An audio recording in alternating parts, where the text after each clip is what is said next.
Mənə deyirlər, yaman cavan qalmısan. Mənə deyirlər, sən heç qocalmamısan. Mənə deyirlər, gəncləşirsən günü gündən. Qırış tapa bilmirik heç üzündən. Mənə deyirlər, sevinç yağır gözündən. Mənə deyirlər, yaman arsız adamsan. Nə vecinə, dərdsiz, fərsiz adamsan. Görən doğrudan qocalmıram. Bəs bu qədər dərd, yük var. Bu yükü çəkən tez qocalar. Bəs niyə qocalmıram? Güzgüdə özümə baxıram.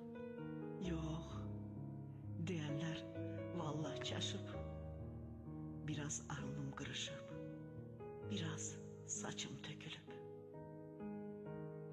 Gözlərimin kənarları elə bil ki bükülüb. Yoxsa aldadırlar məni. Qırmamaq üçün bir özgəni, yalan sözlər,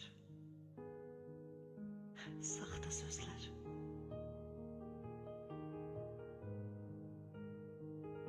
Mənə deyirlər, yaman cavan qalmısan.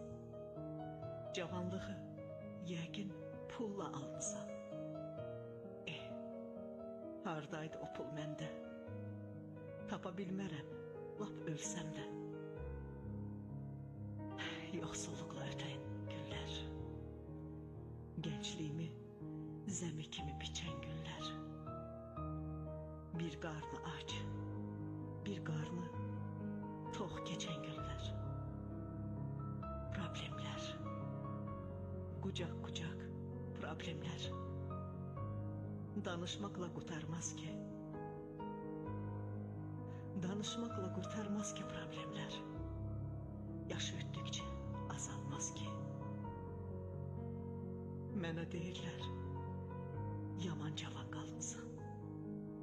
Mənə deyirlər, sən heç qocalmamsan. Bəs görmürlər üzümdəki yorğunluğu. Bəs görmürlər rəngimdəki solğunluğu. Bəs görmürlər gözümdəki durğunluğu. Qoy desinlər, qoy desinlər, üzməyəcəm dərdlərimlə bir kimsəni. Atalardan bir misal var. İçim özümü, çölümdəki bir özgəni.